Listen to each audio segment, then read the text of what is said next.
All right, welcome back to the Jiu-Jitsu Mindset. It's Pete Deley.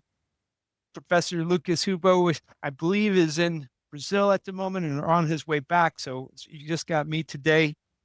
Those long flights, can be exhausting. So I'm sure he's well equipped with submission coffee. Hope that you guys go get yours at the jiu-jitsu-mindset.com. It still is non-classified as a performance enhancing drug, although some people have claimed there may have mind altering characteristics of this. I'm with a fellow student today, Luke Jensen. Luke, I'm so glad you were willing to spend some time with me. Thank you for being here. Yeah, thanks for having me on. I appreciate it. And Luke, one of the things we don't do on this podcast is spend a lot of time explaining who the guests are and what they do. And I watched the documentary on some of the work you're doing in Peru, and I could spend 30 minutes as a way of introduction um, to you. So, but I'm going to skip that, and I want to talk to you as a student of jujitsu, as a person who's guiding people through deeper understanding of themselves, as a veteran, as somebody who's got black belt in a non-jujitsu discipline, has been trained, in the military's combat systems. There's a lot of different intersections that bring us to this conversation that are all quite incredible. And so, in principle, where I thought I'd start was asking you a little bit about, Hicks and Gracie talks about invisible jujitsu. And the way I interpret that is that as you practice jujitsu, develop your relationship to jujitsu, things that you can't see at the beginning, that you can't experience at the beginning, become revealed to you over time, where your body gets what he calls educated instincts because you're making adjustments and learning. But there's a whole world that gets revealed to you that you can't see at the beginning of the journey. And I feel like you have both some experience with that as a jujitsu student, but also as your own sort of spiritual journeyer and your guide with other people to help them learn more about themselves as well. So could I ask you a little bit about, like, what's it like to find things that you didn't know even existed before you went looking for them? Yeah, no, I think it's a really interesting concept. It applies in so many places in life, and jiu-jitsu is a beautiful place to learn that side of things. So Yeah. I remember when I first did jiu-jitsu, it was only a couple of years ago, and I'm 40 now. I'm so happy that I started learning jiu-jitsu at 37, 38, and it was so powerful. Yeah. And like you said, I had a black belt in Taekwondo when I was young. I learned military martial arts. I thought I was pretty good in a fight if it came down to it. Right. And I started rolling with these guys. And guys half my size would submit me Mhm. over and over and over again. And I had no idea how they were doing it, you know? Right. Right. And and after that, I was hooked. I gotta learn how to do this. And I wonder what's going on. And then as I start as a white belt, and now I'm a blue belt, and a huge progression where you learn the subtleties of the art. I Right. really like the term arts because it's an art For and sure. there's subtleties to it and things are revealed. And I think it really shows a way of learning that's different. Mhm. We go to school, it's very much rote memorization where they tell you something and you remember it, but you Yeah. start seeing things, you start feeling things, your whole body kind of feels the difference. So Yeah. I'm seeing this move is taught to me, but then I'm positioning myself in that move and I'm seeing how it works and I'm have to adjust here, here, here. It's not just a logical abstraction. It's all at once. It's my mind, it's my body, it's all Yes. together. And I think if you look at many different spiritual methods, you learn meditation or you learn different, and it's the subtleties you're learning, and they can't describe you what meditative state is like. You have to experience it. Yes. Right. And the same thing with jujitsu is that you have to start experiencing these moves. So Yes. you can't just learn over and over again, read books. You actually have to go and spar and see how this works against your opponent and Yeah. see where it worked and didn't work. And yeah, the subtleties of it was very beautiful. And I think there's something very beautiful about that, even that word subtle, right?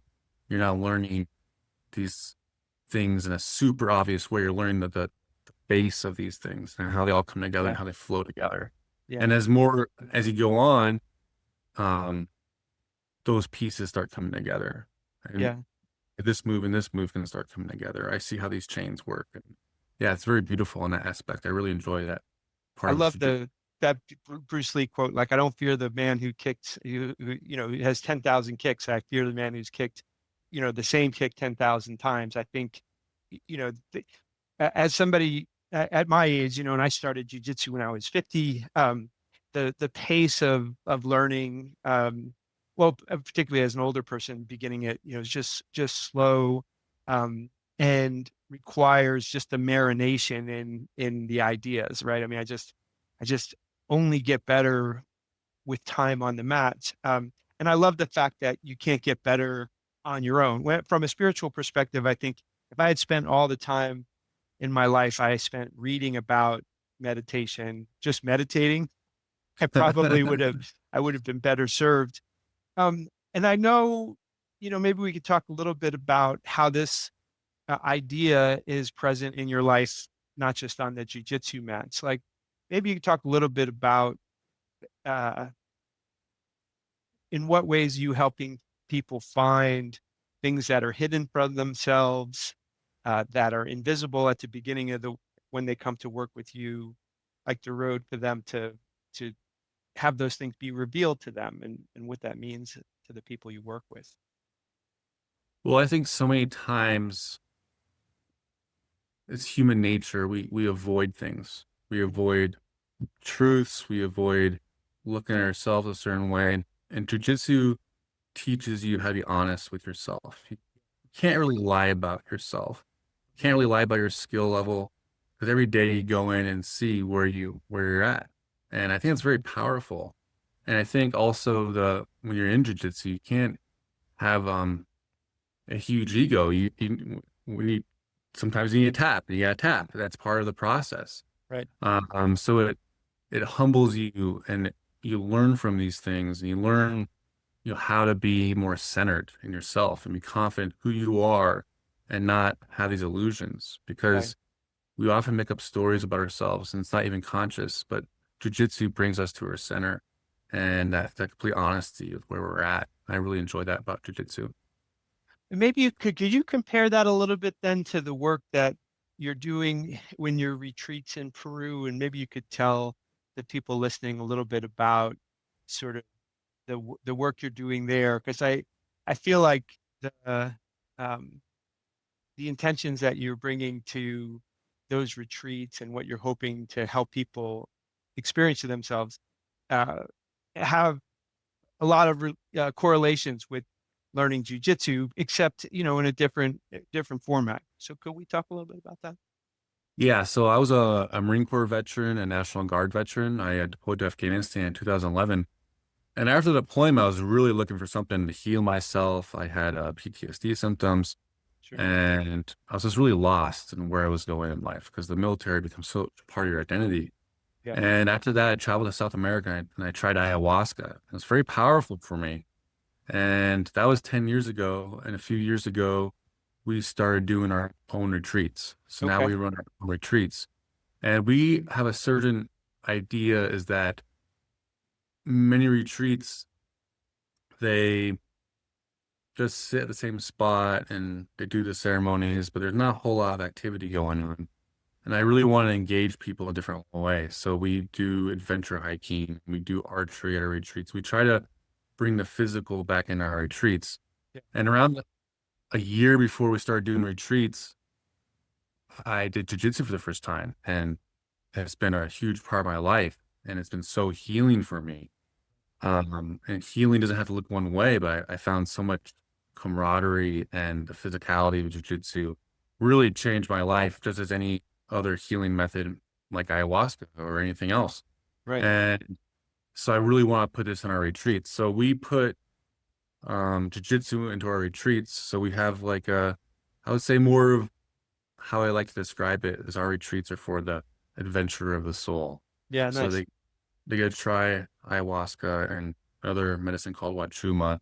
We go on these hikes to the high Andes that no one ever sees, Yeah. these beautiful parts of the world, and they meet the local population, interact with them. And also part of that, a core part of that is jiu-jitsu. And when people arrive, we explain to people why jujitsu is so powerful for us and why Mhm. it's changed our lives. Because people don't always have to do things a certain way. I think there's this idea that spirituality is just sitting in one spot and meditating, or even sometimes it's wearing all white and doing all these different things. Sure. But, we're just normal people and we're just kind of looking for a path that helps us and heals us. And this is where we've been inspired by these things. These things have changed our lives. And this is why we're bringing these things into our retreat, like jujitsu. When people come to you, there must be such a high level of trust required because it first of all, you're in Peru, and so I would gather that people, you're not talking to the local population. People are traveling from another country to see you, and for some people are world travelers and very comfortable doing that, but many people, like, that's a big adventure in and of itself, to leave the boundaries Yeah. of your countries and find yourself in a foreign culture and all of that. And then layering in on top of that, ayahuasca and the medicines that you bring to them, those are not familiar things to most everybody on the planet, save a small group of people that understand them and perhaps understand how to use them safely. So there would be an incredible amount of trust, I would imagine, for them to have, that, hey, I'm going to do this, but I'm not going to get hurt. I'm not going to lose my mind out here and, you know, I don't know, have some tragedy occur. So, um, much like when you invite somebody in onto the jujitsu mats, they're worried, like, hey, am I going to get hurt here? Is somebody Yeah. going to break my arm because that? Could you maybe talk a little bit about the trust building process? Because unless, I know in the documentary, and I'll be glad for you to tell people where to watch the documentary that you were in, it was a friend of yours that in, much of the documentary. And so there was obviously a lot of trust there already. But for people to come and have these experiences, how do you convey to them that this is safe and good and will help you, to those who might be like, well, I don't know about this. This sounds dangerous. It's interesting because I really believe that it's the hero's journey, right?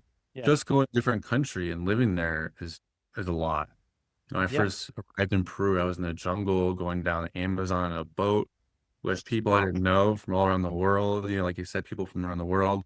Um, and then you get to trust these people with plant medicines like ayahuasca that most people have no experience with. Yeah. And you throw a jujitsu on top of it. Yeah. And, a lot of times it's actually jujitsu where people are like, I don't know about that.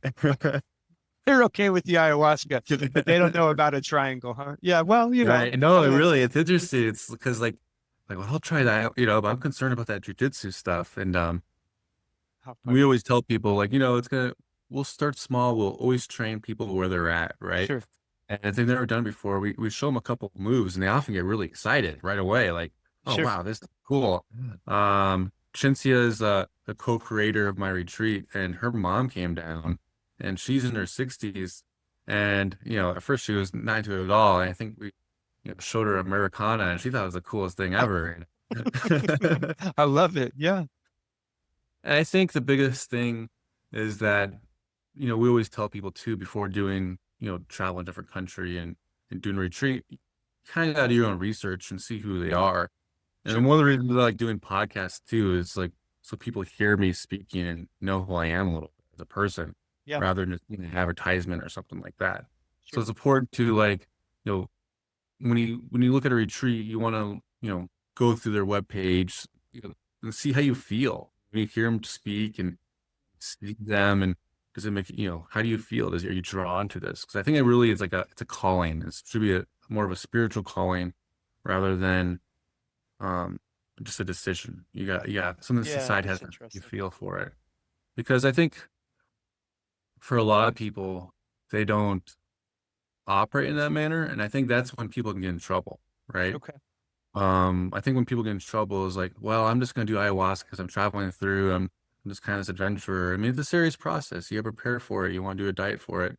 And also, anyone that comes down, we always do a phone call with them first and explain the challenges and explain, you know, why we do this. Because a lot of people think that ayahuasca is like a magic pill and can cure them. But often there's challenges, Sure. and people might have really beautiful ceremonies, but they might have challenging ceremonies, and to face that head on, and that's where jujitsu comes in just as well, Yeah. right? I mean, you might have a big guy on top of you, and you can't breathe, and you have to really center yourself and not panic. Right. And that's exactly how plant medicines work. You might be in a tough spot, you Yeah. might be confused and have this tough spot in ceremony, and that sense going back to your breath, going back to your center. Yeah. And this is where jujitsu and plant medicines really this beautiful way they work together. Yeah. And that's what we do. And I really enjoy that. And when we explain that to people, a lot of people don't get it when they come down. And once they do, like, oh, this is why jujitsu's in here. I get it now. Yeah. So, Yeah, I think, as somebody who's had an interest in spiritual development my whole life, I think the notion of spiritual work being something that categorically calms you, I think is a misnomer, because I think um, it's about clarity, but the clarity may be that, oh, there are things that need to be dealt with, and those things are hard. And I think that right, um, is always, there can be an assumption that, like, well, if I meditate, I'll just be, naturally calmer, where I think that over time that's true, but sometimes when you settle the waters, what you see beneath the surface is a whole bunch of stuff that's got to get cleaned out. If it's a little right. lake, right? I got a shoe and a tire and I got to get that stuff out of here. When when people go through the plant medicine ceremonies, or whatever would be the correct term to describe those, have you seen any themes that are common that, hey, many people experience these things, either particular barriers or particular breakthroughs? Hmm. So, interesting question. So, before I tried ayahuasca, it was 10 years ago. It was pretty unknown back then. And I read all the books I could on it, Hmm. right? Yeah, And I came down, all those books were interesting and all those people's personal stories, but each person's story is usually completely different. yeah, And it's hard to like say there's one thing. I would say that ego is a big part of it. right. And often that word doesn't really mean anything until you get into these spaces. Okay. Because it's hard to understand what that is until you have a spiritual practice like meditation. Mhm. But basically we hold on to things and we have this self-perception of who we are. But to heal, to advance, we have to look at those dark sides of us.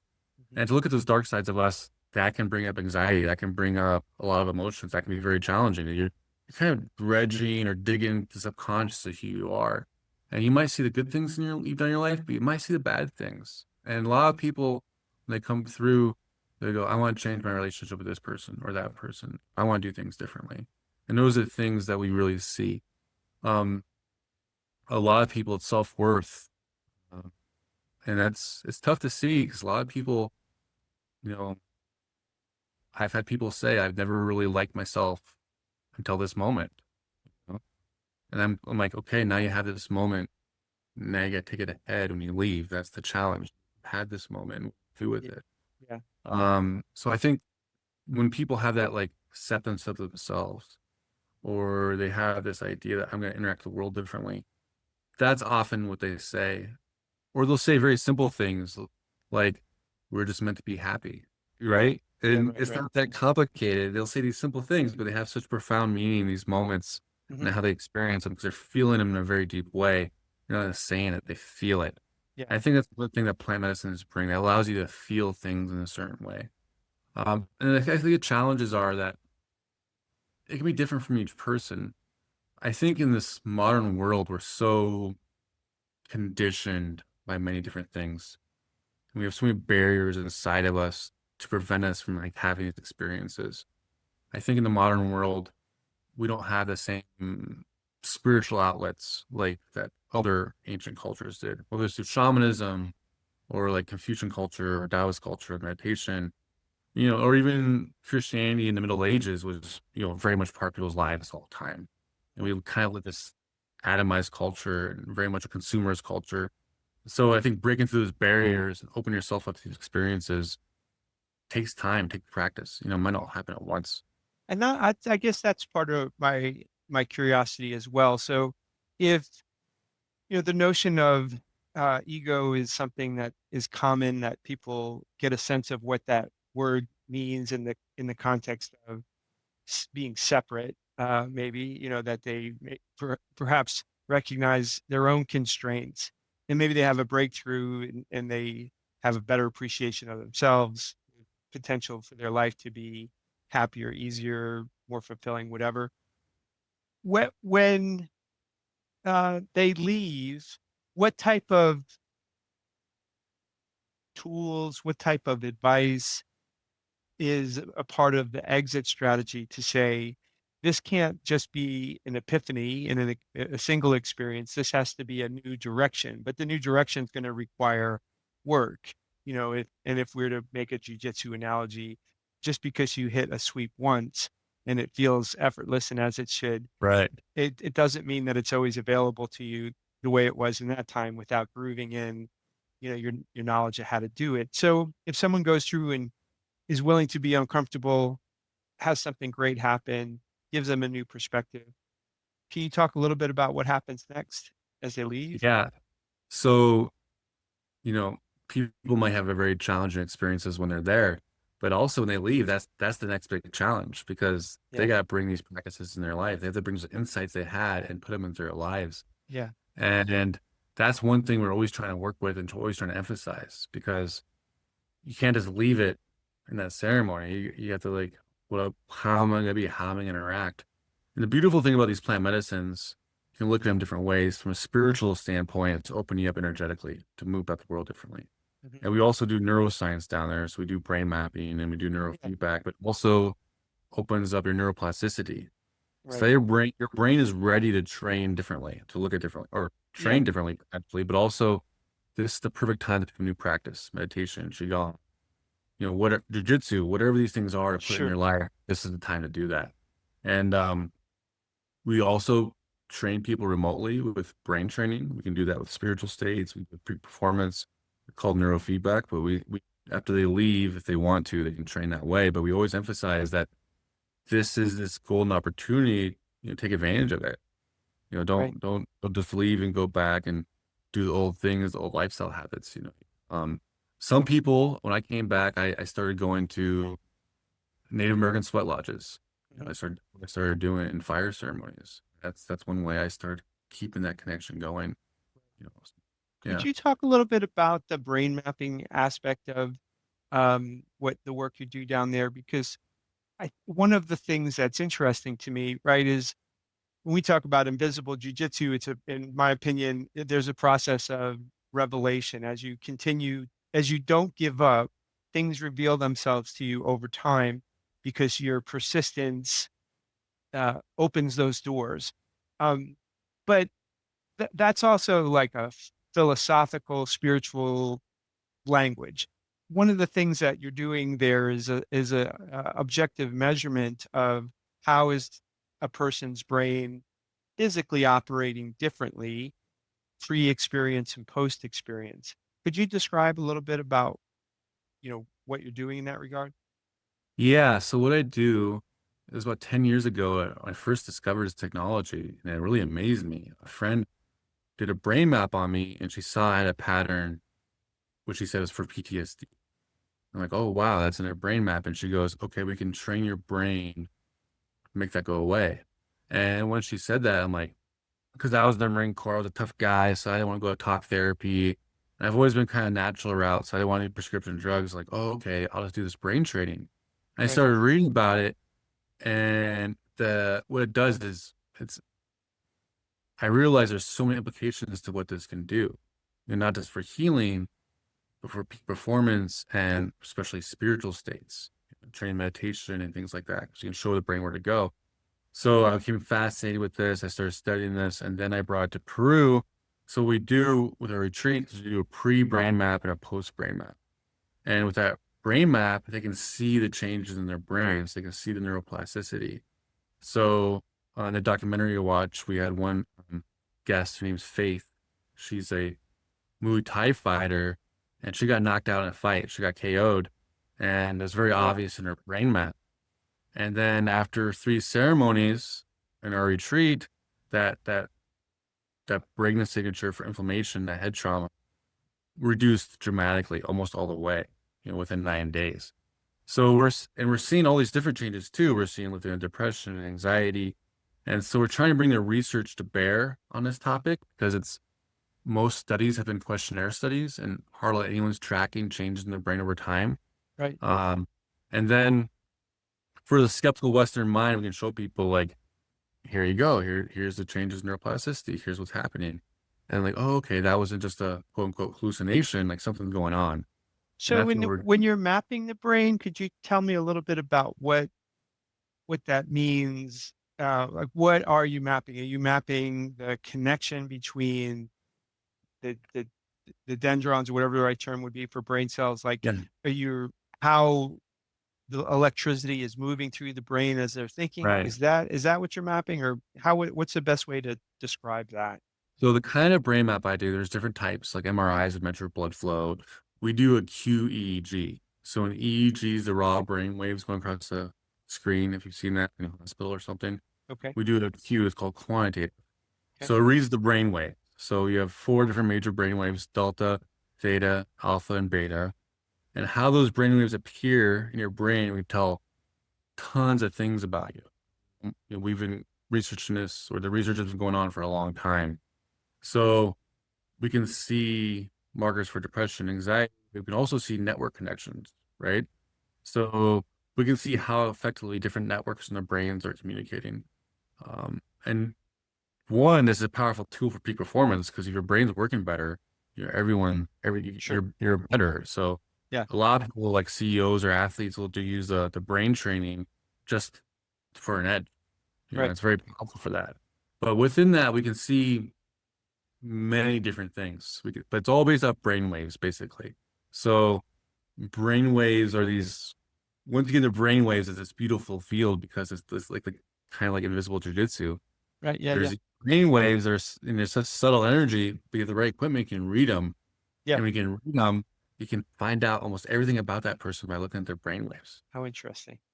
Yeah. The so there's a pre and post test, and there's a difference. So you have something material to see. Like, my brain was the energy was moving around my brain in this way. I have this experience. Now the brain is moving energy around differently.